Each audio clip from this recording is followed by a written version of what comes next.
Olá, eu sou Elisângela Passos, psicóloga, e estou aqui em mais um podcast Radar das Emoções.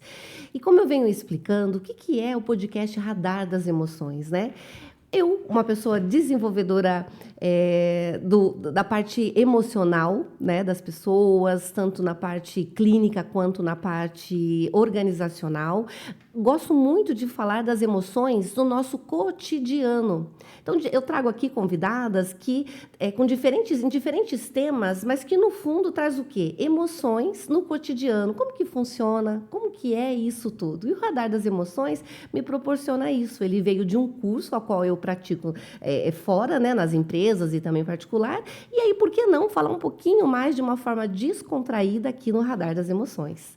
Então, e hoje eu tenho aqui uma convidada maravilhosa, uma querida minha, que começamos por forma profissional e virou amiga, com certeza, né? Estou aqui com a Ana Brambila. Ana Brambila é uma fotógrafa maravilhosa, de mão cheia, que a gente vai falar aí um pouquinho mais ao longo do podcast, mas o principal convite para a Ana é porque a Ana é uma mãe atípica.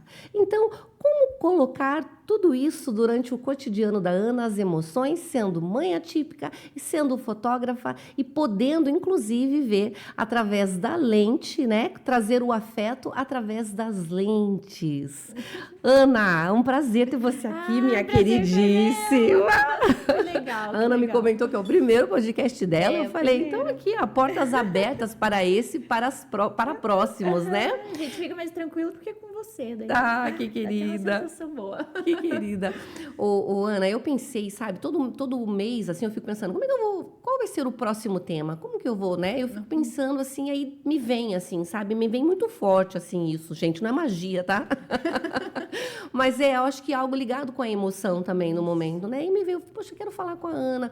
Como a gente, mulher, né? A gente está aí se aproximando do mês de maio, né? Mês das mães também. Acabamos de sair mês de março, acabamos mais ou menos, né? Porque teve o abril, mas enfim, dia da mulher, abril, né? Que eu queria muito trazer isso, porque a gente ainda está dentro de abril para falar do autismo.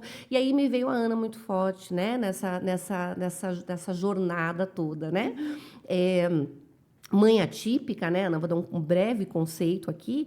O que é uma mãe atípica, né? É tudo que foge, né, da normalidade de mães, no sentido de um filho com alguma situação no próprio desenvolvimento cognitivo, né? Ou algum transtorno, ou alguma deficiência, algo que, além do mãe, né, que nós já sabemos que temos aí uma carga gigante sobre nós, né, de todo o afeto, cuidado e tudo isso, além disso tudo, esse enfrentamento perante a sociedade, né? Exato. Perante ao cuidado com o filho, ao cuidado com a gente, né? Exato.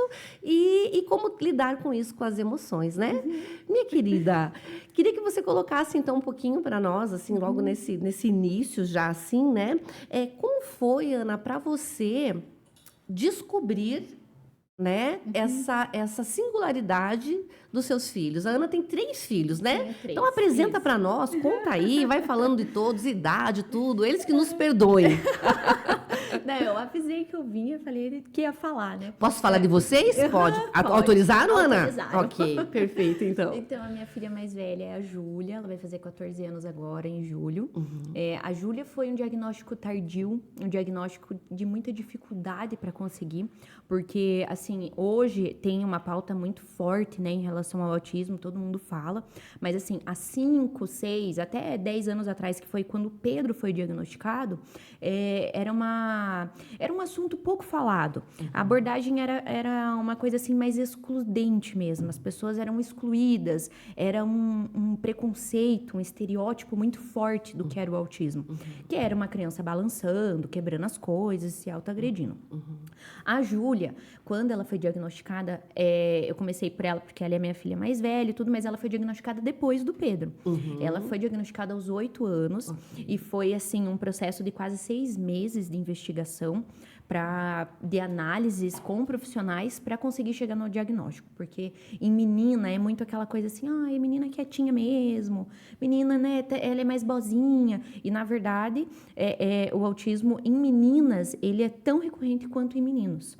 Só que em meninos, a maioria, né, isso estatisticamente, né, falando, a maioria do autismo em meninos é grau severo, né, hoje é nível 1, 2 e 3, Sim. nível 2 e 3.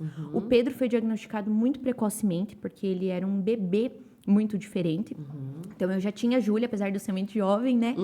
Eu tive a Júlia com 17, o Pedro com 19. Então, assim, eu já sabia como lidar. Então, como eu já cuidava do meu irmão, que era também uma criança que eu tinha cuidado recentemente, já tinha um padrão, digamos assim, de comportamento para analisar, quando eu observava o Pedro, eu via que tinha algo diferente. Eu amamentava ele, ele olhava por todos os lados. E aí, teve uma coisa bem engraçada, que foi assim, eu tive uma alergia. Eu amamentava o Pedro e eu tive uma alergia de estresse mesmo, né? E a urticária. E aí, eu fui parar no hospital. E aí, cheguei no hospital, tudo, o médico já me deu injeção e nananã. E aí, eu falei, olha, mas é que eu tenho que me liberar, porque eu tenho que amamentar meu filho. Aí o médico falou, não, você tomou injeção, você tinha que ter avisado antes, você não pode mais amamentar. E aí, eu fiquei arrasada, assim, eu falei, meu Deus, o Pedro vai ficar doente. Menina, eu cheguei em casa, foi a mesma coisa de nada. Ele pegou a mamadeira, ele não sentiu minha falta, Olha assim, ó. isso. Foi um choque. E que, obviamente, não é normal, né? Então, assim, aquilo também foi toda uma preparação, Isso, né? Pra foi sair do bico do seio pra mamadeira de borracha e como assim, né? E nada. O Pedro, um neném de 10 meses, pegou a mamadeira, assim. Então, pra mim, aquilo foi um choque. E também já foi, assim, um sinalzinho. Ele já não olhava no olho, ele já não tinha um comportamento assim, igual as outras crianças, assim, que eu percebia. Então, o aniversário de 1 aninho dele, por exemplo, ele passou metade da festa só balançando e a outra metade da festa gritando. Porque ele achou, assim, um absurdo. Ele nunca tinha, acho que, tido aquela coisa, assim, de muita gente, parabéns as fotos. Ele Que ano que ele nasceu, Ana? Em 2013. 2013. 13? 13, 2013. Aí, e o diagnóstico dele foi no início ali de 1 ano e 8 meses, mais ou menos, ele tinha, que foi o primeiro contato que eu tive. Foi assim, uma conhecida nossa, ela falou assim, o Pedro, ele parece autista. E eu achei um absurdo ela falar aquilo. Eu falei, quê? O Piá é um neném. Que afronta. Que afronta. E aí eu comecei a falar assim, tá, e se não for uma afronta? E se ela tá só uma pessoa estudada, que tem um conhecimento, que tem uma base de informação e que tá me passando isso? E aí a gente foi atrás. E aí ele foi diagnosticado autista nível 3. Na época o Pedro era severo, porque ele era um autista que se autoagredia o tempo inteiro. O Pedro não falava, o Pedro não usava o banheiro. Ele tinha, assim, ó, uma parede da minha casa era de drywall, ele batia tão forte com a cabeça que um dia amassou o drywall. Então, assim, ele tinha crises muito fortes e a gente não sabia como lidar. Então, assim, do 1 ano e 8 meses até uns 2 anos e meio, quase 3 anos do Pedro, foi uma loucura. Porque eu só fiquei indo em médicos.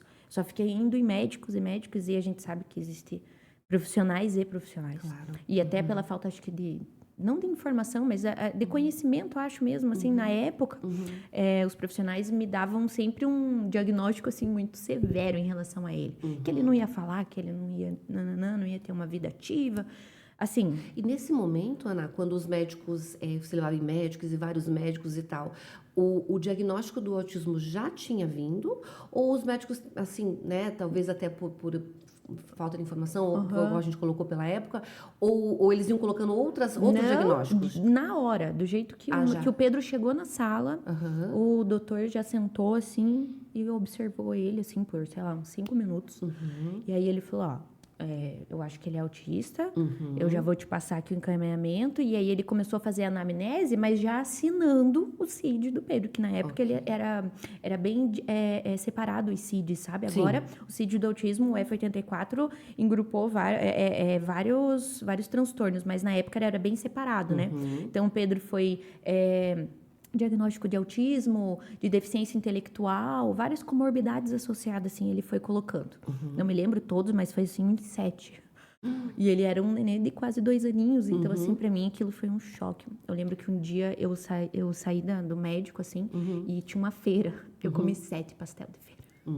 Olha só. De tão nervosa que eu tava. Ansiosa, com aquilo tudo que você ouviu de uma vez. E em todo esse contexto, ainda descobri que estava grávida da minha 3ª filha. Que então nós temos Maria a Helena. Júlia, de 14. Isso, o Pedro, de 12. E a Maria, que agora vai fazer 10 anos. Ok. Quantas emoções. A próxima pergunta que eu te colocar é justamente isso. Quais emoções você sentiu, Ana Brambila, no começo dessa jornada? É possível você voltar um pouquinho? Acho que nunca... Esquecido jamais, né? Eu sempre costumo dizer que as nossas emoções têm memórias, né? Então, possivelmente, você passa por isso, assim, muitas vezes aí ao longo da vida, né? Mas e aí? Aí você sai dali, vai comer 7 pastéis, porque está extremamente ansiosa, tá grávida. Não sabia? Não sabia. E aí eu vomitei, obviamente, todos os pastéis. Foi, assim, uma loucura, assim. E na época eu não tinha ninguém, nem da família, nem conhecidos, ninguém sabia sobre autismo. Ninguém falava sobre autismo. E aí eu fiz um grupo no Facebook, buscando, né? Já imediato, Ana? Já eu cheguei, porque o que acontece? Uma amiga minha, que é até uma escritora muito maravilhosa, que é a Thaís Caroline Pereira. Ela é uma terapeuta ocupacional e cientista maravilhosa. E aí ela me deu um livro. Ela descobriu, porque a irmã dela era amiga da minha irmã e tal, e ela me deu um livro. E aí eu fui lendo aquele livro e era assim um livro pequeno, mas que eu li assim numa noite. E aquilo me abriu um olho assim para um monte de coisas que eu deveria estar fazendo já, sabe? Sobre o autismo. Sobre o autismo, para desenvolver o Pedro. Isso. Depois, se você lembrar, você solta aqui pra gente o nome do livro. Que eu acho que tem bastante Autismo, o que fazer? Olha aí, pessoal, que bacana, né? Da Thaís Caroline Pereira. É dela o livro? É dela o livro. Olha só, pessoal, que bacana, né? Fala de volta, Ana, por favor. Ela tem 2 livros super bacanas. É Thaís Caroline Pereira o nome dela, e Autismo, o que fazer, e Seletividade Alimentar. Bacana. Porque ela aborda esses temas, assim, da terapia ocupacional, né? Então, ela tem um método bem bacana para autistas adultos agora, que é o método Poli, que é, assim, bem bacana mesmo. Porque aí entra, né? Eu quero que você volte pra gente não perder, mas ao mesmo tempo depois eu quero falar disso, porque o que tem acontecido muito, assim, né? Que eu tenho notado muito, inclusive nos consultórios, né? Nas empresas que eu atendo. O diagnóstico de autismo ao adulto. Isso, diagnóstico tardio. E que é o tardio, enfim, a gente vai voltar lá. Mas aí, me conta então, aí a Thaís, é a Ana Thaís, né? A Thaís. Thaís Caroline. A Thaís, ela me deu esse livro e eu li. Numa pegada só? Numa pegada, numa noite, li o livro, assim, achei demais. E aí, fiz esse grupo no Facebook, porque, por coincidência, estava bem na semana do abril, que era o mês da conscientização e tal. E aí, eu fiz um grupo, e nesse grupo, de um dia para o outro, deu, assim, 700 pessoas. De São José, de Curitiba e região. Olha a ânsia, né, das pessoas em saber Aí, mais. na outra semana, eu e uma outra mãe fizemos um grupo de WhatsApp, só da região de São José, e deu, assim, mais de 200 pessoas. E aí, a gente começou a fermentar, assim, eu falo assim que é um movimento mesmo, porque foi um movimento que foi acontecendo e hoje é gigante, né? São José hoje é praticamente uma referência, não apenas pelo meu trabalho, mas pelo trabalho de várias outras mães, avós e profissionais que se comprometeram com a causa. E hoje, assim, São José é uma referência mesmo. Você sabe que você vai me falando, assim, e me arrepia. Eu tenho muita sensibilidade, você sabe, me arrepia, assim, o movimento e o quanto a importância, né? Porque, assim, a emoção que surgiu aí, né? Sim. Foi ansiedade. Foi. Né? E era uma ansiedade mútua de todas as mães em se conhecer. Eu lembro que uma primeira vez que eu fui num encontro de mães foi na APAI, a APAI do Centro, lá em São José. E eu fui de bicicleta porque eu não sabia dirigir. Enfim, aí eu fui de bicicleta. Assim, cheguei lá eufórica, querendo entender tudo aquilo. E aí, uma psicóloga bem querida, acho que era Betânia o nome dela, e ela fez, assim, essa roda de conversa e pra mim, foi, assim, um marco pra mim, porque eu nunca tinha sentido aquela sensação de você saber que outra pessoa tá passando pelo que você passa, mas ela já entende aquilo, sabe? Então, as mães que tinham filhos já adultos, né, lá na PAI, elas iam passando pra gente aquela experiência, aquela vivência, e aquilo foi me moldando, assim, realmente. Então, eu sempre tive essa coisa de esquecer as coisas, mas eu anotava às vezes. Ai, Ana, eu faço assim. Às vezes eu faço uma rotina. Ai, menina, eu imprimi, colei com durex e não sei o quê, porque sempre é muito caro, material adaptado, essas coisas. Hoje em dia é caro, imagine na época, né? Sim. Aí eu mesma fazia em casa, então tudo que elas iam me passando, eu ia anotando e ia colocando em prática. Tudo. Fazendo um cronograma. Um procedimento Isso, ali. Isso, era uma rotina. Né? Era uma rotina que eu tinha, assim, que eu falo assim, que é até hoje. Minha família, a gente vive nessa rotina. E eu tenho certeza... De coisas que você aprendeu lá Isso. e que veio ao longo da vida adaptando, né? E que eu tenho certeza que a qualidade de vida hoje que os meus filhos têm é recorrente a toda essa vivência que eu tive lá atrás. De entender, de conseguir organizar a semana, organizar o mês, deixar eles aptos, esperando o que vai vir. Porque uma das coisas assim, que o autista mais odeia, digamos assim, é inesperado, algo inesperado. Então, assim, sempre quando a gente vai fazer alguma coisa, eu brinco até hoje, quando a gente vai na feirinha, a gente foi uns 3 domingos seguidos na feirinha, a gente já teve que quebrar o ciclo. Porque senão vira ritual lá em casa. Senão vira ritual, né? E aí eles acordam, eles querem ir pra feirinha, eles querem comprar um disco, eles querem... Então, assim, a gente tira esse ritual pra gente deixar a rotina, não o ritual. Não, e assim, você falou assim, ó, eu acredito que tenha sido, eu não tenho dúvidas nenhuma, Ana, é muito lindo, assim, ouvir você falar, e aí eu vou vendo as emoções brotando, né, agora e de antes, e eu te falo que foi a ansiedade, porque, assim, eu sempre trago a ansiedade aqui, e eu gosto de defini-la, porque o pessoal, a gente tem, assim, o popular dizendo, assim, que a ansiedade é ruim, né? Isso. E, gente, a ansiedade, ela não é ruim, né? Ela é o que nos move. Veja, a Ana saiu lá na casa dela. Você tinha quantos anos, Ana? Uns 20? Eu tinha... Já... Quando eu tive o Pedro... Não, nesse movimento do Pedro? Você teve o Nesse Pedro com movimento, 19, né? eu tinha 21. 21 anos, né? Pegou bicicleta e foi atrás, né? Me lembro assim, você foi falando, eu fui montando, e acredito que o pessoal em casa também, uma cena de um filme, sabe? Quando chega, assim, aquela mulher jovem, né? Já com 2 filhos, encosta a bike, toda esbaforida, né? Suada, e entra naquele lugar, de repente é recebida, acolhida, aquela roda terapêutica, né? E você começa a ouvir o que as outras mães estão dizendo, e aquilo vai fazendo sentido, né? Porque aquilo que você colocou, quando a gente aceita e quando a gente procura entender o diagnóstico, ele vai desmistificando, é como se fosse um novelo todo emaranhado, isso, que a gente, né? vai soltando. Então, assim, a ansiedade, pessoal, de volta, só para concluir esse tema, ela é ruim quando ela extrapola todas as outras emoções, não é verdade, Ana? Sim. Quando, assim, se nesse momento você fica, ai meu Deus, que com certeza teve momentos assim também, mas assim, ai meu Deus, o que eu faço com isso agora? Meu Deus do céu, mas o que vai ser do meu filho na adolescência? O que vai ser do meu filho na fase adulta? O que vai ser? Se eu morrer hoje. Se eu morrer hoje, como vai ser? Eu vou ter condições financeiras de ajudar e eu vou... Isso aí é ansiedade quando extrapola. Né? Então, assim, o que a Ana fez? Ela deve ter sentido movimentos assim, mas ao mesmo tempo, vamos lidar com o palpável. Isso. O que eu tenho de palpável, eu sei o diagnóstico e agora eu vou procurar entendê-lo, né? E aí, eu quero colocar aqui, porque você, né, me acendeu aqui a faísca e a gente conversou antes, eu sei disso porque te conheço, você me deu liberdade. Você falou assim, eu tenho dificuldades para ouvir e captar, então, no mesmo momento. Então, eu preciso fazer anotações para não esquecer. Por quê, minha querida Ana Brambila? Porque fui diagnosticada TDAH, né, depois de adulta. Isso é uma coisa, assim, que eu sempre tenho muito cuidado, porque... virou meio que uma banalização. Isso. As pessoas criaram um estereótipo de que se a pessoa está banada, se a pessoa é esquecida, ela é TDAH. E, gente, é um transtorno com tantas dificuldades que a primeira vez, até me arrepia, assim, a primeira vez que eu tomei Ritalina, eu chorei muito, porque eu pensei, como eu vivi até aqui sem um medicamento que pudesse me auxiliar. Entendeu? Então, era só um diagnóstico que poderia ter me trazido muito mais qualidade de vida. Então, assim, a primeira vez que eu tomei Ritalina foi para trabalhar em casa, porque o Pedro já tomava.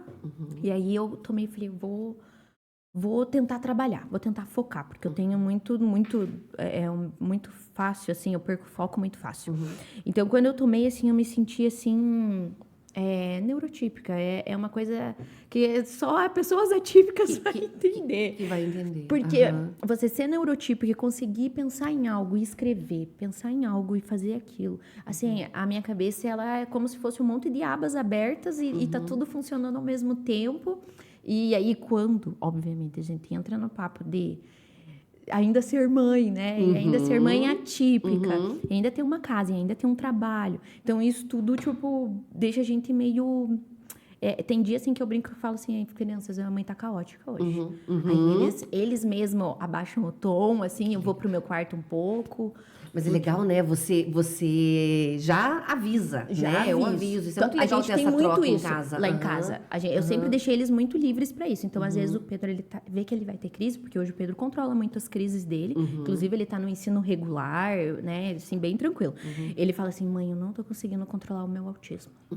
Mãe, meu autismo eu não vou controlar agora. Daí eu falo, então, vamos então pro cantinho, né? Independente de onde a gente tá, assim, vamos sentar, porque daí ele vai se autorregulando, né?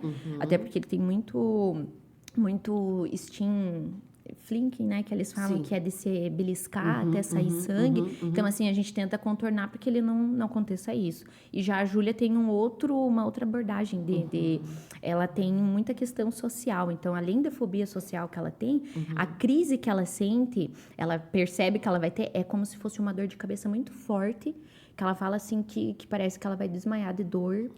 E aquilo acaba virando uma crise de ansiedade também. E aí mistura com a crise sensorial, né? Porque depende muito do ambiente também, assim. Então, muito... Hoje eu tenho uma percepção muito melhor, obviamente, né? Com muito estudo, muita informação. Mas eu sempre busquei deixar eles bem confortáveis, mesmo quando eles estavam em crise, ou até em dias que eu mesmo, sem saber, porque fui diagnosticada em 2019, 20. Então, assim, faz pouco tempo, porque a Júlia foi diagnosticada também em 2019. Porque a Júlia veio depois do diagnóstico do Pedro, né? Veio toda a transformação ali do entendimento do Pedro, né? E aí foi uma loucura da Júlia, porque quando eu tive o diagnóstico da Júlia, foi a escola que me avisou. E aí a gente estava num movimento gigante sobre autismo na cidade. O primeiro encontro que teve, deu muita gente. Em São José, em São José. Foi uma coisa muito bacana. Esse movimento já existia, Ana? Você só começou a fazer... Não né? Porque você formou o grupo. Não tinha nada em São José. Não tinha nada. E aí, foi desse grupo que a gente foi criando várias outras ramificações, digamos assim. E hoje a gente tem a UNG, que é Falando sobre Autismo, que é maravilhosa. Falando sobre autismo. Falando sobre o autismo. Eu acho maravilhosa. E aí, assim... E na época... Quando eu fui conhecendo as pessoas, eu brinco assim que eu tive muita sorte, sabe, Elis? Eu conheci muitos profissionais que hoje são muito famosões, assim, mas que na época eles não eram tão famosos, então a gente tinha uma interação muito mais intimista, assim. Que é o Dr. Paulo Liberalesso, a Fono Mirelli, Mirelli Patzlaff, a Thaís mesmo, que era terapeuta ocupacional do Pedro, ela ia na minha casa atender o Pedro, e por um valor, assim, bacana.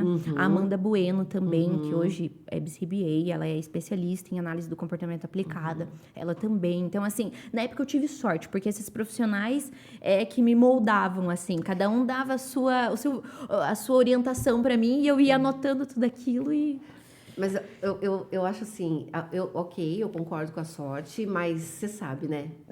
E a sorte, ela vem e a gente precisa estar com a porta aberta, né? Para receber você.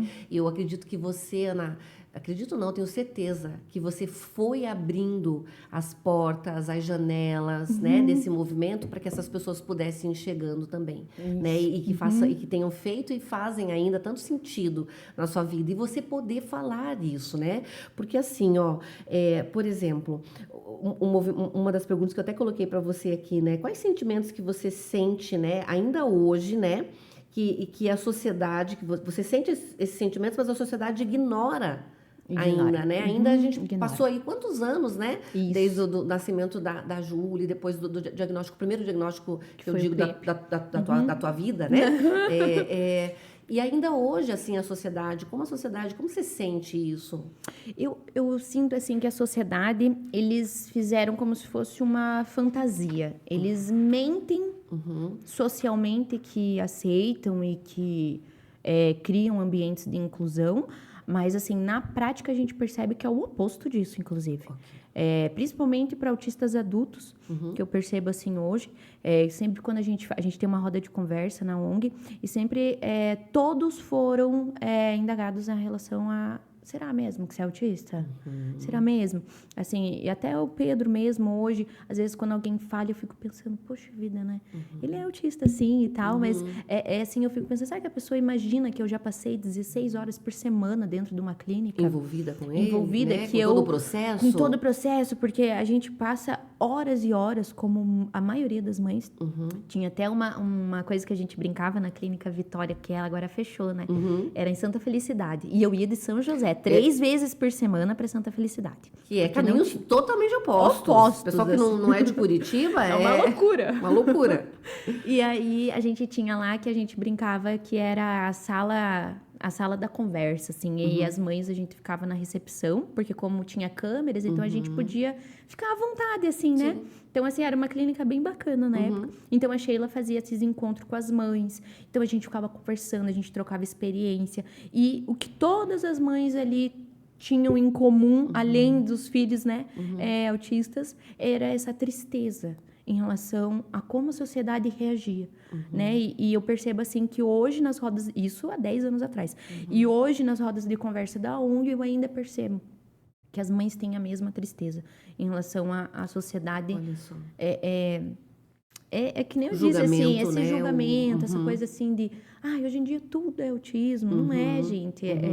Além do CID do autismo ter um âmbito muito grande hoje em dia, vários níveis são considerados autista, várias outras comorbidades são consideradas autismo também.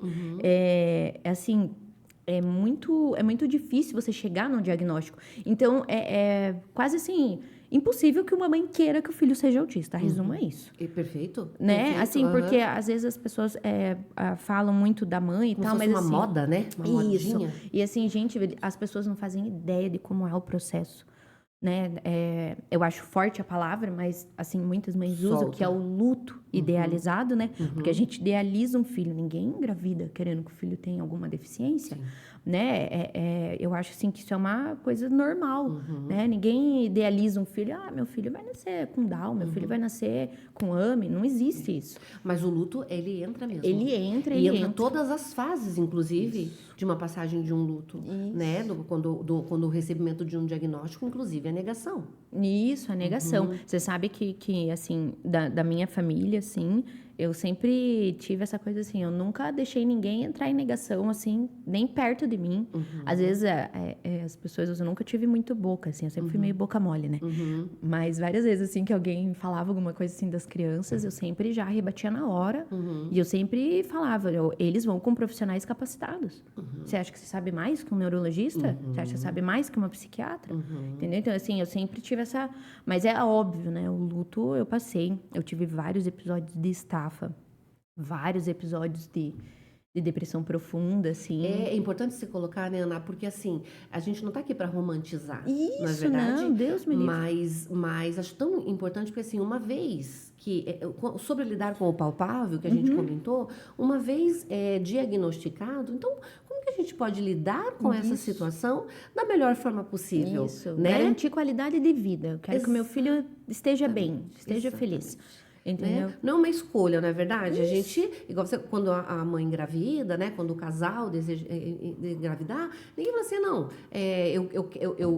não adianta, a gente pode falar assim, você parece hipocrisia, mas não é, ninguém vai falar assim, por favor, me envie um filho com algum transtorno, com alguma situação, com algum... Ninguém faz isso. Mas uma vez que vem, tem tanto, né, a oferecer, tem tanto por trás, a aceitação, que claro, também não é imediata, mas uma vez é um processo.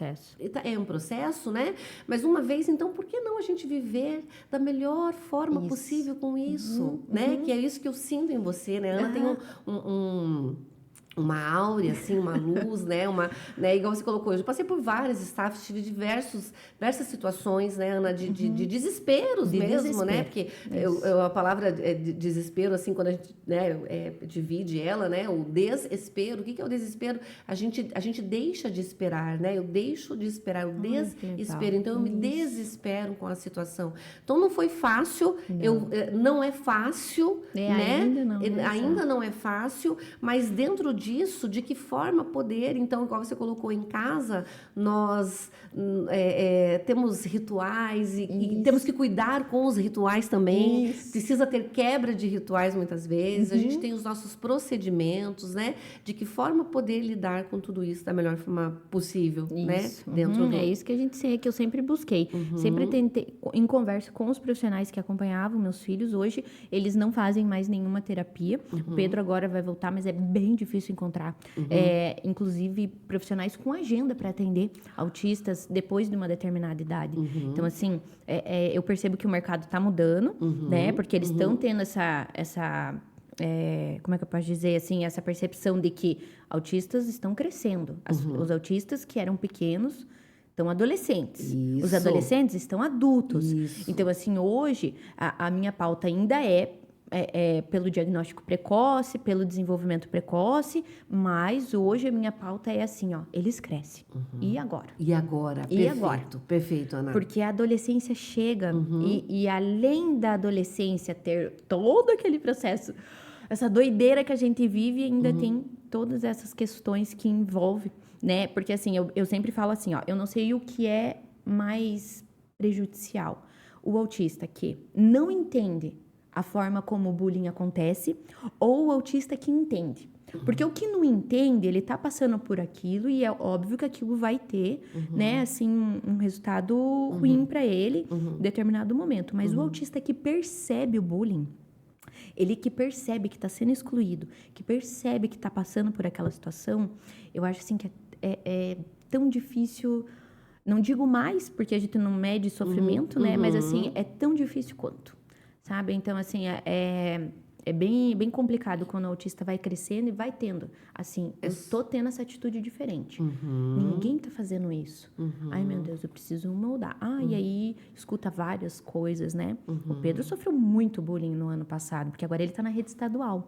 Então, assim, a rede municipal, a gente tem essa coisa, assim, de estar muito próximo da prof, porque é uma prof só, é só um dia de aula especial que tem essa mudança. Então, assim, hoje o Pedro tá no estadual. Então, esse ano que ele tá um pouco mais adepto. Mas ano passado foi um sofrimento. Foi um ano inteiro de sofrimento para ele. Entendeu? Dele dizer, eu odeio a escola, eu não quero mais ir. Inclusive, ele tava... ou ele tomava uma medicação que tinha tendência suicida. E ele tinha muitas tendências suicidas também, através de desenhos, de falas, de comportamentos, assim. Então, aquilo foi modificando a nossa casa de um jeito que a gente não sabia nem como agir.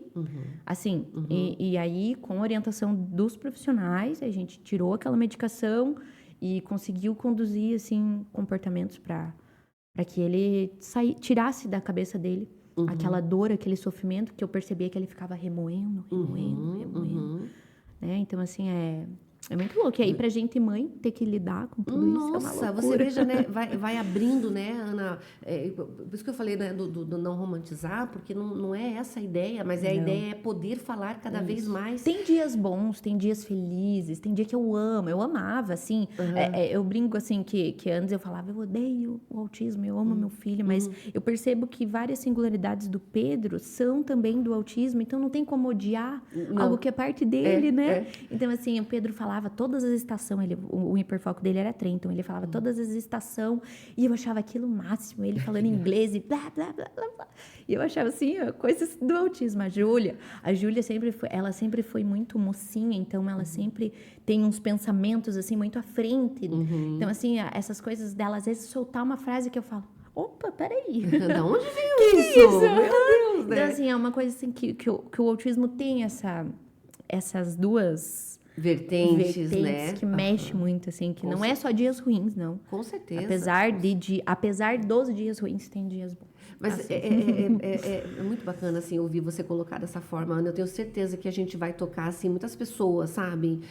Que estão nos assistindo, pessoas que já têm o diagnóstico, né, dentro da família, para saber lidar de que forma lidar, né? Entendendo que sim, a gente tem os movimentos altos e baixos, mas tem os momentos tão agradáveis, né? Dentro disso tudo. E você sabe que assim, eu sempre busco muito o lema, né? Cuidar de quem cuida, né? Então, isso que você comentou sobre as mães e a tristeza, isso mexe tanto, assim, sabe, comigo, porque a gente nosso tempo, né? Por mim, eu ficava aqui, né? Porque cada tema desse que você foi trazendo é um tema que a gente pode desdobrar e a gente pode até, se você aceitar o convite, falar mais, quero te trazer mais vezes, assim, porque essa tristeza, né, que você menciona, ela é real. Ela é real. Ela existe hoje, né, com essas mães, por todo esse sentimento, por assim, essa palavra que você colocou, eu já ouvi isso em consultório, né, de pessoas falar assim, você mima muito, né, a atenção que você dá muita atenção, e aí eu vou naquilo que você colocou, poxa, eu gasto 16 horas da minha semana, né, envolvida em movimentos com meu filho, né, e dessas 16 horas você precisa trabalhar isso tudo sendo mãe, esposa, profissional, né? Filha, irmã e demais movimentos. Então, assim, realmente você acha que eu quero usar o termo, né? Meu filho tem autismo, então, por favor, me dê a preferência numa fila, me dê a preferência dentro de um supermercado. Se as pessoas soubessem que a maioria das mães, inclusive, evitam usar a fila preferencial. A maioria. Olha, é assim, né? Unânime, a maioria prefere evitar. Eu tive, em São José, foi uma briga muito grande para conseguir vaga de estacionamento para autista. Porque eles diziam que não. Não tinha preferência. Que não tinha preferência. Menina, a gente fez uma brigueira. Que quando eu chegava lá, eu dizia, ai meu Deus, lá vem ela, o que ela vai trazer agora? Tá certíssima. Porque a gente ia lá, a gente brigava mesmo e conseguimos, tá na lei. É lei. É lei. E você sabe que, olha que engraçado, porque toda vez que eu ia, assim, às vezes, aí o pai das crianças falava assim, mas você não vai estacionar? Eu falava, não vou. Não, deixa, vai que chega algum cadeirante. Então, assim, é importante que as pessoas saibam que a maioria das mães de autistas, elas, inclusive, pensam em outras comorbidades. Não, eu vou deixar essa vaga para uma pessoa. Alguém que precise mais. Isso, porque na nossa cabeça, olha só como é enraizado isso de que o autismo não demanda tanto. Na nossa cabeça, às vezes, a gente passa outra pessoa na frente, porque a gente... não, mas o meu autista está controlado aqui agora, eu posso deixar. E imagina assim, a gente acabando de dizer, das 16 horas que você usa para tudo isso, e você, de repente, um movimento de pegar algo no supermercado, né? Você estando ou não com o seu filho autista, mas assim, uma coisa que seja rápida para você também, que te facilite, né? Você estacionar, vai lá, busca o pãozinho, busca e volte. Não, né? Que as pessoas possam cada vez mais entender. Ana, a luta, ela continua e ela é grandíssima, assim, porque... E a gente precisa falar sobre cada vez mais, sabe? Eu estive semana passada num evento APRAS, o 42º evento, que é a rede de supermercados e fornecedores e toda essa parte atacadista, eu vi né? lá no Insta, então, eu fui falar sobre assédio moral e sexual no trabalho, mas a gente conversa muito, então eu conheci vários integrantes de várias redes, né? E eu já tinha ouvido isso, mas poder ouvir ali da pessoa que organizou tudo isso, que é a Rede Festival, né? Não tem problema algum falar. É comercial, mas ninguém me pediu pra... Mas é por ter a sala, você sabe disso, né? A sala de regular. Né? Me parece que só eles têm, só a rede, mas é algo que... como cai para você? Isso faz realmente sentido, não faz, Ana? Faz muito e precisava sentido. ter outros lugares, né? Eles me falam que a sala é uma sala que tem uma luz mais amena, porque a luz do supermercado é uma luz que ela foi feita para igual joalheria, para brilhar, né? Aquilo tudo. Incomoda muito o autista, na verdade. Isso. E o som também, então é uma sala que parece que ela é anti-ruído, uma luz mais amena, né? Tem até um projeto que é aqui de Curitiba, que é o ICO Project, que é da Elise, acho que é a Elise. E ela tem várias coisas assim relacionadas a conseguir auxiliar as pessoas a montarem essas salas. Até tem uma no aeroporto, tem uma no Couto Pereira também. Olha! Então, assim, para facilitar a vida, porque o que assim, a gente mais luta, além, né, da inclusão, é a inclusão social. Porque, assim... até foi uma coisa assim que eu fiquei pensando muito, que foi o que uma autista disse, porque ela tem deficiência auditiva, e ela falou assim que ela não vai no cinema e tal. E eu fiquei pensando, poxa vida, né? uma coisa tão gostosa de fazer ir no cinema. Uhum. E aí, que nem em Curitiba, em São José, tem as sessões também que são específicas para autistas, mas isso tudo é muito fresco, é muito de 5 anos para cá.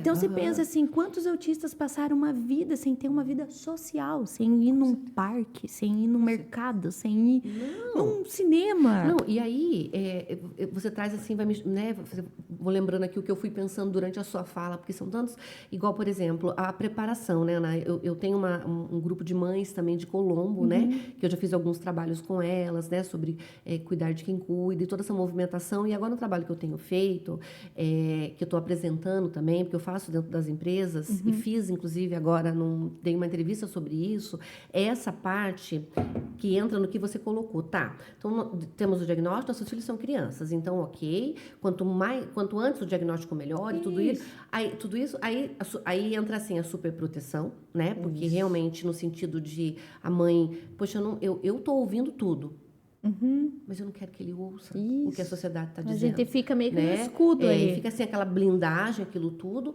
mas os filhos crescem, né? E a gente precisa prepará-los, então, realmente aí para a adolescência, que você colocou e tudo. E aí onde eu entro, que eu te comentei da entrevista, foi o campo de trabalho, Ana. Isso. Né? Isso é uma coisa que a gente tá assim... Como prepará-los para o trabalho e preparar as empresas para recebê-los, né? Exato. Então, assim, uma situação que eu quero deixar, assim, o trabalho, essa fala é uma fala longa, né? Porque tem todo um processo, mas, assim, essa empresa a qual eu fiz trabalho, sim, tem autistas, né? Ah, que legal. E de forma, assim, que preparar as pessoas para recebê-los, né? Preparar o autista para aquilo também, dentro do que é possível para ele captar, porque assim, ó, o hiperfoco, né? Todo autista tem o hiperfoco, que a gente sabe. Então, assim, eles contribuem tanto, mas tanto, porque o que a gente mais ouve em treinamento de liderança, aquilo tudo é assim, eu quero que o meu grupo, que o meu time, que eles deem ideias, que eles saiam das caixas, né? Eu quero fazer algo novo, eu não quero o mesmo. Sim. Gente, o autista, ele é Já maravilhoso. lança a ideia. Já lança a ideia, porque, então, assim, poder aproveitar esse hiperfoco, poder aproveitar essa pessoa que ela vem com outro olhar, né? A gente precisa de novos olhares. Eu tô falando no campo empresarial por conta dessa oportunidade de preparar a nossa criança autista para a parte adolescente, depois para essa parte de ingresso, né, no trabalho.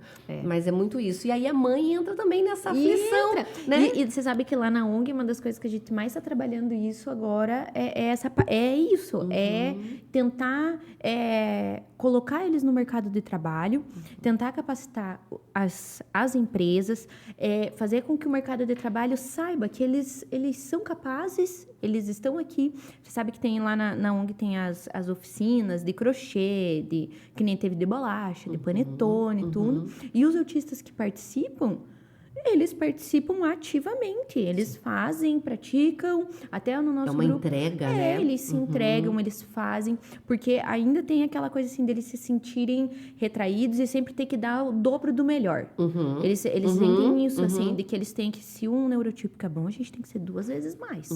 Então, eles já entram com essa pressão de que eles vão esperar muito da gente, vão esperar muito. Até por essa coisa do estereótipo e aí entra a do autocobrança, né, Ana? Porque tem esse estereótipo do autista ser gênio e tudo mais. Então, altas assim, habilidades. Isso. E tem muitos autistas têm, mas tem muitos autistas que não têm, entendeu? E às vezes a alta habilidade não é algo como um desenho, como uma organização, mas é como, eu brinco assim com a minha filha, a Júlia, ela tem uma alta habilidade para pensar, ela é uma pensadora. Olha aí. Entendeu? Olha então, aí. assim, toda vez que eu converso com ela, que ela fala assim, ela tem uma fala muito, muito filosófica das coisas, assim, dos sentimentos mesmo. E já o Pedro, ele é poucas. Tem dia que a gente brinca, Pedro, fala alguma coisa e tal. Mas o hiperfoco dele e o talento dele é desenho. O Pedro desenha coisas lindíssimas. E eu sempre... É tanto que tem a Gibiteca aqui em Curitiba, que é o Fulvio Pacheco, é um autista adulto, maravilhoso também. E o Pedro fazia aula lá. Porque, assim, eu sempre gostava de incentivar ele e mostrando. Olha, filho, fulano é autista, você tá vendo? E ele tá aqui dando aula, ele tá aqui fazendo... Para ele ter essa percepção também de que eles são inclusos socialmente, de ver, sabe? Porque aí eu vejo, assim, em conversa até com os autistas adultos, que eles têm muito essa coisa, assim, de um autista que deu certo, que nem essa invenção do Messi ser autista e tal. Quantos menininhos, tipo, autista ficaram, ai, mas até o Messi é. Então, assim, é uma fofoca mentirosa, mas que para essas pessoas, assim, para esses autistas foi, ai, que legal, então eu também posso ser jogador um dia, entendeu? Então, ter pessoas que estão representando eles, a representatividade é importante. Olha só. Assim, é uma coisa assim que eu sempre busquei, até nas exposições. Uma das exposições que eu fiz foi acho que foi Infinitamente Eu. Eu coloquei vários autistas adultos, porque autistas, assim, que não trabalham fora, que dependem, às vezes, do pai e mãe idoso, mas que têm telas lindas de pintura. Olha. Fazem artesanatos lindos. E aí, você colocou assim a exposição que eu fiz, né? Então, a gente vai entrar agora, né? Nessa parte também. Nessa parte também, porque além de tudo, pessoal, então a Ana é essa fotógrafa, né? Que eu sempre falo para ela, outro dia eu até escrevi numa foto que já fiz vários ensaios com a Ana e profissionais, né? De Dia das Mães, Dia das Mulheres, Natal, né? E eu sempre falo, a Ana consegue captar as emoções através da lente, né? E aí você me coloca que você tem as exposições, que são de fotografias, né, Ana? Mas é de fotografias? É de fotografia, né? Porque aí depois me veio aqui também, quando você falou exposição, me veio as fotos, porque eu sei, mas aí veio, vai que ela pinta também, e eu não tô sabendo. Não, mas você pinta, né? Com a lente. Com a lente, né? Ô, Ana, e aí? Né? E a profissional agora? A profissional, Ana, como que a fotografia entrou na sua vida? Porque, de fato, quando eu olho as suas fotos e quando eu estou sendo fotografada por você, é algo assim que eu falo, ela pegou, né? Eu tenho muito isso, você sabe, assim, com a minha família, a gente tem esse movimento, essa nossa essência, nossa harmonia, e você capta. E aí? Né? Me fale agora. A fotografia foi muito engraçado, porque eu sempre gostei desde criança. E aí, a minha mãe também sempre gostou de fotografia, então ela tinha uma câmerazinha e um dia, eu era criança, a gente foi minha família morava no norte do Paraná, e aí minhas primas tinham cabelões, elas eram evangélicas, então elas tinham um cabelo até o joelho, assim, coisa mais linda. E aí, falei, vamos fazer foto? Então, vamos fazer ensaio. Foi o primeiro ensaio que eu fiz. Você tinha quantos anos? Eu tinha, acho que, sei lá, 9 anos. Ah, piquitita! Piquitita. E aí, mas a minha primeira câmera eu comprei também com meu dinheiro. Eu cuidava do meu irmãozinho e ganhava um salário. Minha mãe me dava um salário. Minha mãe sempre foi muito apoiadora, assim, da gente ser trabalhadeira, gostar de ter o nosso dinheiro, nossa independência, assim. Mamãe Brambila, olha que mãezona. E aí ela sempre apoiou, assim, então ela me pagava para cuidar do meu irmão. E aí eu queria comprar uma câmera, e aí a primeira câmera que eu comprei foi com meu dinheiro. E você tinha quantos? Eu tinha 13. 13 anos. 13 anos. E quando você... Porque aí, então, aí veio ali o relacionamento jovem, né? As crianças jovens. A primeira vez que eu encontrei a Ana, quando ela falou, eu tenho 3 filhos. Eu... O quê? Como assim? Né? Porque você é jovem, né? E você tem aparência jovem também, né? Então, e aí começou tudo isso. E aí, Ana... Então, assim, né, onde eu quero colocar, onde surgiu, em qual movimento, se tem a ver, assim, com o movimento de você precisar dedicar mais tempo aos filhos e coisa e tal, que aí surge a fotografia como profissão. Isso, porque quando eu comecei, foi engraçado, porque eu postava foto dos meus filhos. E como eu sempre tive câmerazinha e tal, e aí a minha prima tinha uma câmera semi-profissional e tal, até roubaram dela depois, mas daí ela me emprestava, sabe? E aí eu fotografava as crianças, e aí todo mundo falava, meu Deus, que coisa linda, que fotos lindas e tal. E aí a tia do meu marido, que ela é fotógrafa também, né? E agora ela deu uma pausa, que agora tá descansando, vivendo mais livre e tal. Mas ela me ensinou muito sobre fotografia e essa coisa de captar, assim, a verdade. Então, toda vez que ela ia fazer um ensaio meio de gestante, por exemplo, ela sempre falava, não, fica à vontade, seja você mesma e tal. E aquilo foi me moldando também como profissional. E aí, a primeira vez que me pediram assim, Ana, faz umas fotos que eu te pago. Eu fiquei, ai meu Deus, será que a pessoa vai me que eu vou pagar cobrar? mesmo? O que Olha, eu vou fazer? né? E aí eu cobrei R$ 80 no ensaio gestante. E assim, foi bem, assim, foi uma realização pra mim, porque eu não esperava, assim, que que ia sair tão bonito como saiu. Uhum. E foi daí que eu comecei, assim, a ter esse olhar. Falar, opa, então eu posso ter uma flexibilidade de horário e ainda ganhar um dinheiro. Porque, assim, eu sempre fui muito, muito doida. Eu inventava coisa pra vender, porque eu nunca gostei de depender, assim, né? Então, eu tava grávida ali, no momento frágil, por ser novinha. Então, eu fazia headband, na época era um negócio aqui pra vender. Eu fazia desenho de feltro, assim, eu cortava o feltro, preenchia, fazia bonequinho de feltro. Menina, eu inventava Para coisa. aumento de renda Pra dar um jeito, né? E ter outras coisas para você fazer. Isso, e aí quando comecei com a fotografia, assim, foi uma coisa muito louca, assim. Porque aí foi. E é engraçado, porque a maioria dos meus clientes que me contrataram nessa época ainda são meus clientes. Claro, eu imagino que sim. Ainda são. Então, assim, é muito gostoso, assim, olhar pra trás e falar, nossa, que loucura. E que histórias que a câmera conta? Ai, menina, é muito lindo. É muito lindo. Eu lembro, assim, que uma das coisas que mais me marcaram, assim, foi um dos primeiros ensaios que eu fiz, foi de uma amiga minha de infância.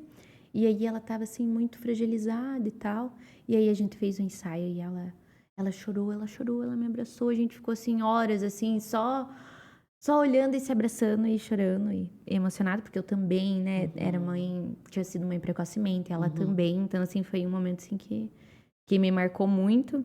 Vários, né? Vários, meu Deus, vários. Vários momentos, tanto das exposições. Às vezes eu ia fazer, assim, quando a gente ia fazer a primeira exposição, que foi o Dia das Mães Especiais, inclusive, lá no Shopping São José. Então eu conheci muitas histórias, assim, de muitas mães.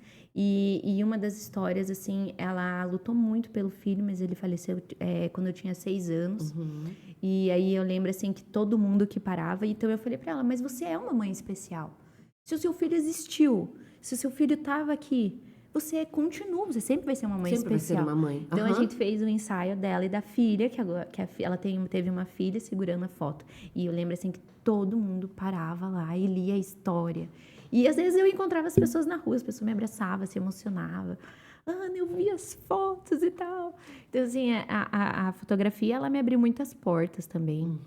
Assim, para conhecer pessoas. Pessoas, assim, muito... Que me modificaram também como pessoa, assim, me sinto... Eu falo, assim, que toda vez, assim, que eu faço um ensaio, que eu conheço uma pessoa... Ou que eu já faço há muitos anos ensaio dessa pessoa e a gente faz um novo ensaio, eu aprendo algo novo, eu trago para casa, assim, uma bagagenzinha. Tem até uma cena da série que eu gosto, que é How I Met Your Mother, que é todo mundo na rua tá com uma malinha. Porque todo mundo tem uma malinha para levar, todo mundo carrega algo. Sim. E eu brinco, assim, que a minha já tá na carretinha. Eu ando de carretinha por aí de tantas memórias. De tanta bagagem, assim, que eu levo dessas histórias, dessas vivências, assim. E casa de ferreiro espeta de pau ou não funciona assim lá? Não consigo tirar foto. Tem uma amiga minha que até fez um ensaio meu, que é, inclusive, as fotos que eu te mandei, que é a Fer. Fer, obrigado, minha fotógrafa. Porque eu não consigo, assim, me ver através da lente. Assim, às vezes eu prefiro nem me ver muito. Às vezes eu vou fazer um story, porque a gente tem que interagir, né? Tem que, sabe, né? Rede social, a gente tem que vender, né? Sim. Aí eu Vitrine. entro pra fazer um story lá, eu nem olho, eu posto e não olho mais. Não fico olhando mais. Não olho, porque senão eu vou achar um defeito, vou achar uma coisa... E é por isso que eu até te disse já hoje, né? Quando a cliente fala assim, ai, Ana, você tira isso, você tira aquilo, dependendo do que for, eu tiro, porque eu super entendo essa questão, assim, essa sensibilidade da autoestima, principalmente pra mulher. Que é muito pessoal, né? É muito pessoal e que a gente sabe que a cobrança estética é gigante. Sim. Então, assim, eu sempre valorizo isso nas minhas clientes, porque eu sei como é ter essa dificuldade para ser fotografada, para ser observada. E é por isso que eu sempre gosto de ali ligar uma musiquinha no ensaio, né? Tem até bolachinha, pessoal, uma delícia. Ela organiza ali. Até vinho, às vezes. Vem rodadinha de vinhos. Mas assim, e você fotografa as crianças? Fotografo. O marido, Eles dão uns piti, né? Eu pego a câmera e eles dizem, não, de novo, não. E eles te fotografam? Através, por exemplo, de celular, coisa e tal? A Maria, minha filha mais nova, ela adora. Ela sempre fala, mãe, eu tenho algumas Porque fotos que ela fez de mim. Aí deve ter cada história nessas fotos. O olhar dela, o olhar da Maria, veja, né? É uma graça. Às vezes ela fotografa, assim, ela tira umas fotos. A Júlia e o Pedro não muito, né? Porque o Pedro nem tem celular, ele não liga muito pra essas coisas. Ele gosta só de PC e dos programas dele lá, de desenho. Mas a Júlia, assim, quando ela tira uma foto de mim, assim, sempre é uma foto bonita também. Eu acho que ela tem um bom olhar também. Viu? Capta, né? Tá ali, gente, tá no sangue.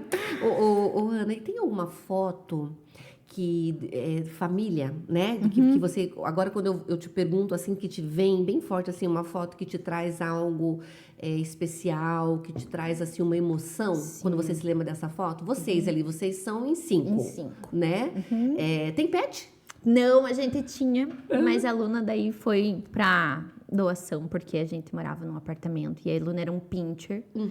E aí ela tinha síndrome de não ficar sozinha em casa. Aí, às vezes, eu ia para um ensaio e era questão de 2 horas, mas assim, já recebemos 30 reclamações. Era muito Aí ela foi pra avó das crianças, porque...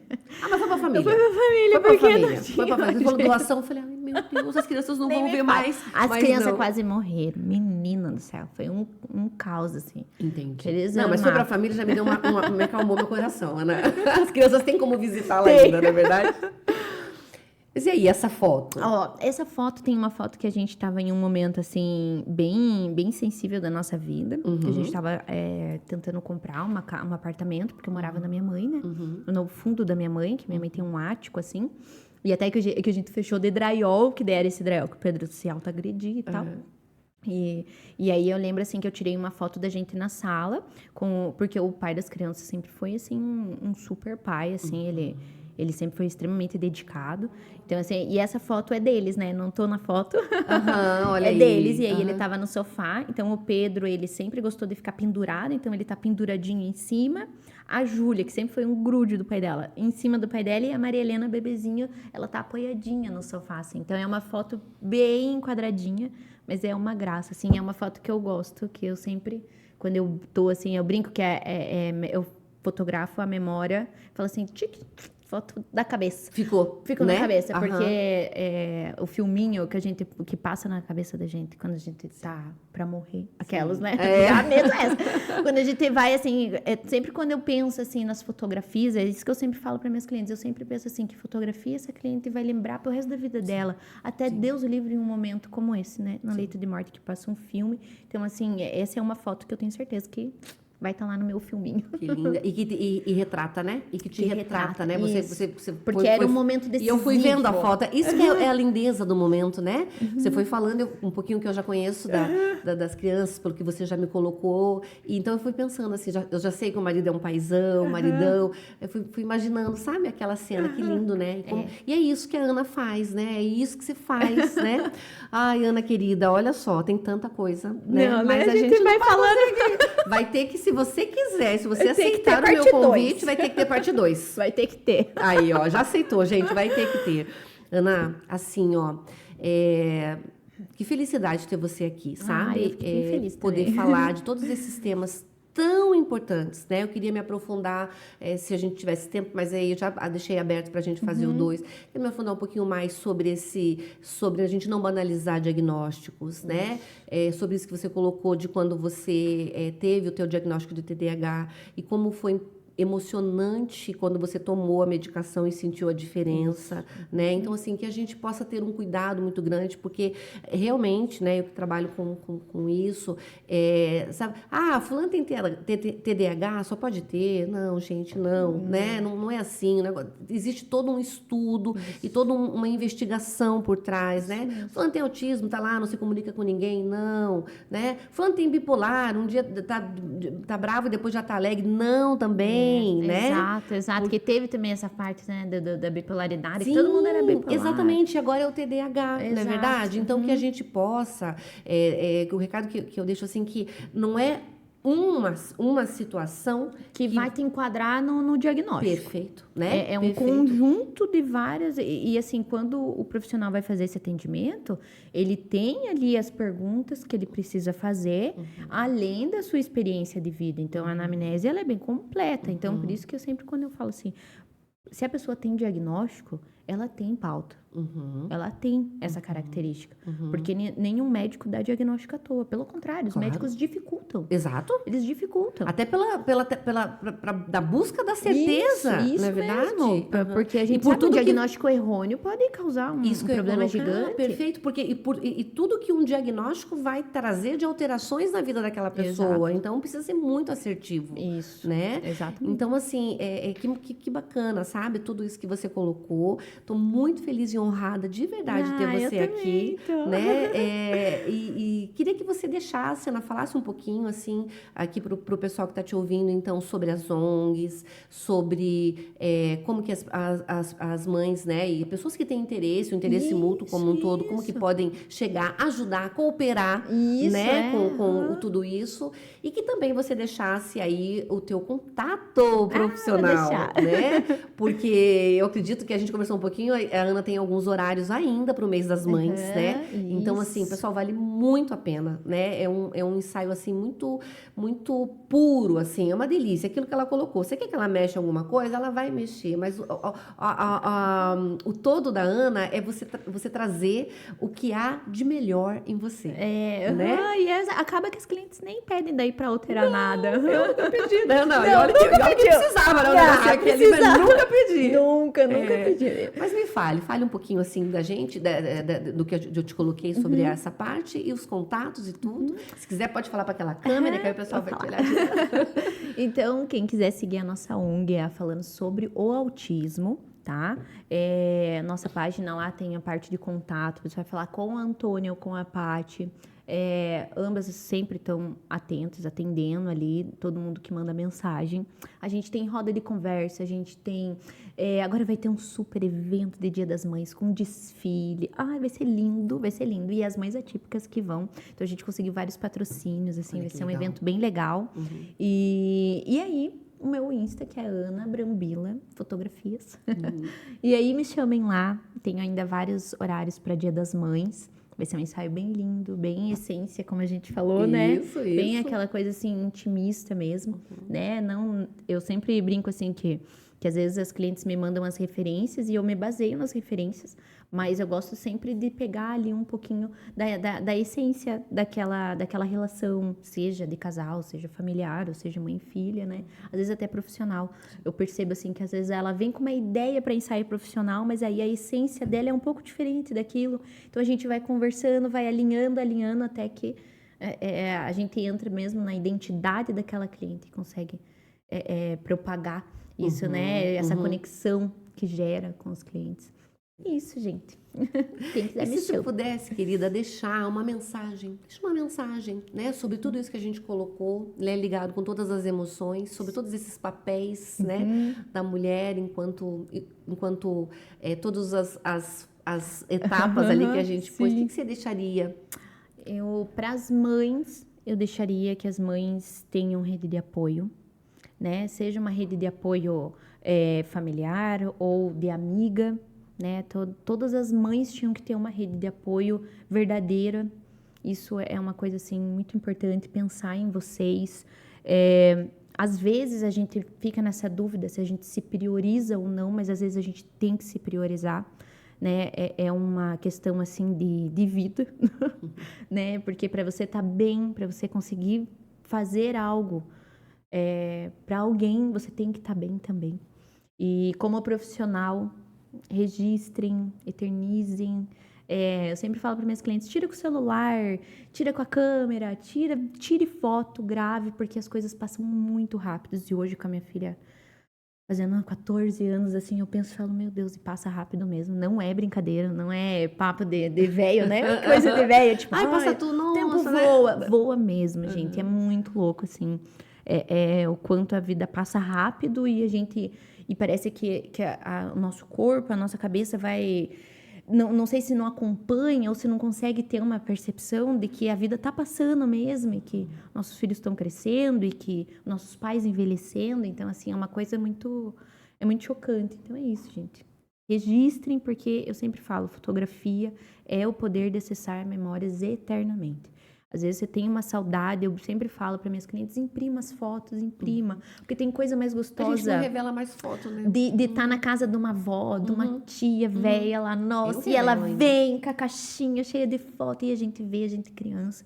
E os nossos filhos precisam sentir essa sensação de ser pertencentes, de ver algo palpável e ver que é eles ali, além de uma A tela. história. A história, Né? além da A tela. história é visual, não só ouvida, não é verdade? Exato, de ver ali e falar, não, olha, é eu mesmo, mãe, aqui é eu, neném. Então, às vezes eu Essa aqui é a casa que a gente morou, Isso, né?